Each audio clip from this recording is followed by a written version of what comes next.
Join me in congratulating Richard Burns.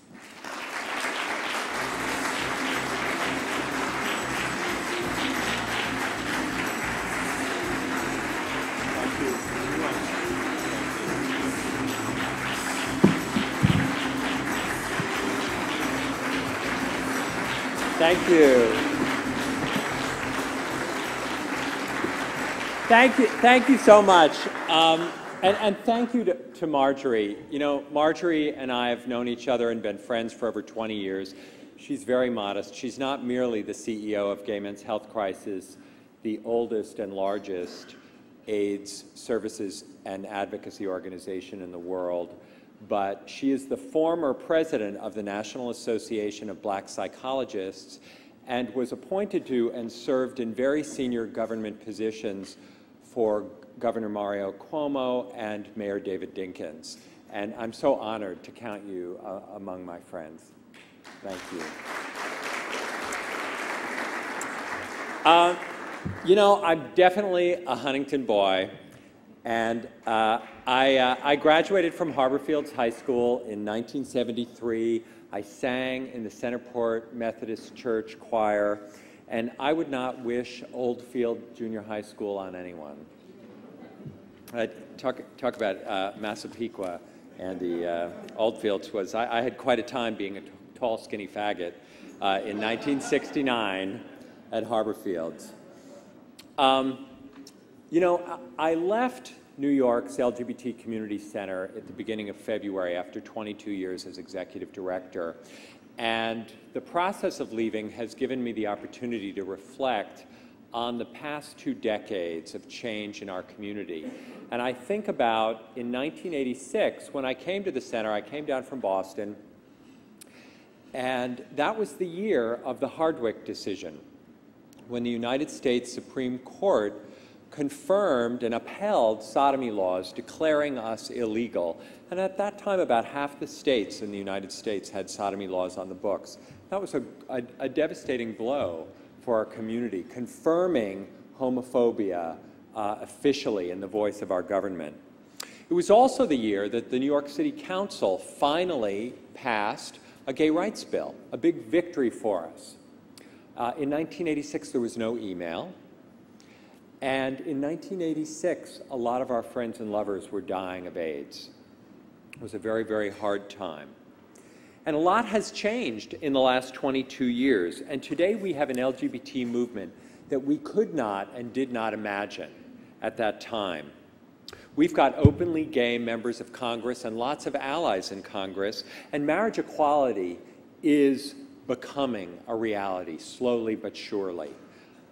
It's so exciting what's happened in Iowa and in New Hampshire and with Governor Patterson's announcement this past Thursday.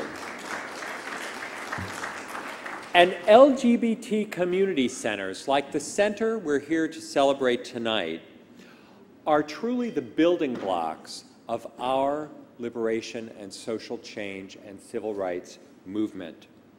Community centers are the place where we come together to take care of one another, to serve those of us who are in crisis and need services, and to create spaces for all of us who are vulnerable. Centers have always been, in our community, about the margins. It's the place where the queer, messy youth can come and find a home. It's a place for the guys with AIDS who no one wants to deal with. It's a place for the trannies, a place for the feminists. It's a place for the lesbian sex mafia and the gay male S&M activists. It's a place for ACT UP and Queer Nation and the Gay French Club, and a place where queer immigrants can come and build community, and a place where gay families found a home even before the baby boom. And our centers and their vision, the vision that we have for the kind of community we want to have and the kind of community we want to build, are built upon a foundation that we always have to acknowledge when we gather together and look at our own community.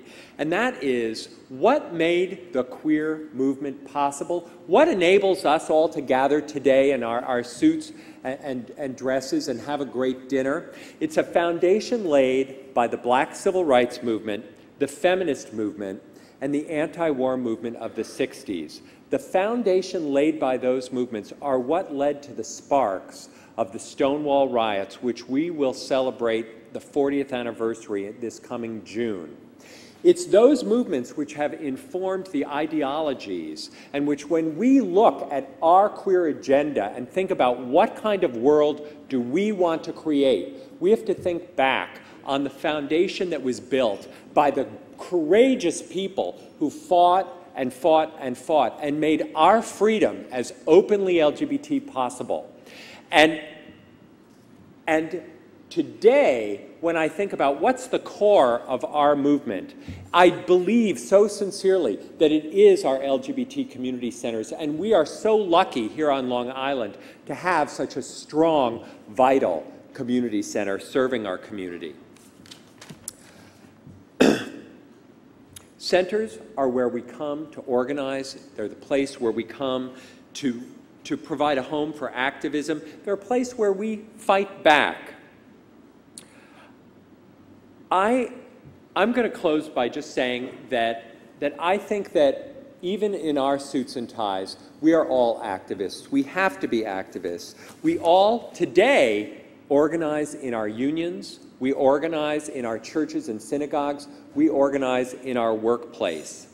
Some of us march in the streets and some of us write checks, but we are all activists, and we all have a place in this movement, and we are all together on an inexorable journey to justice, and every one of us must own our activism.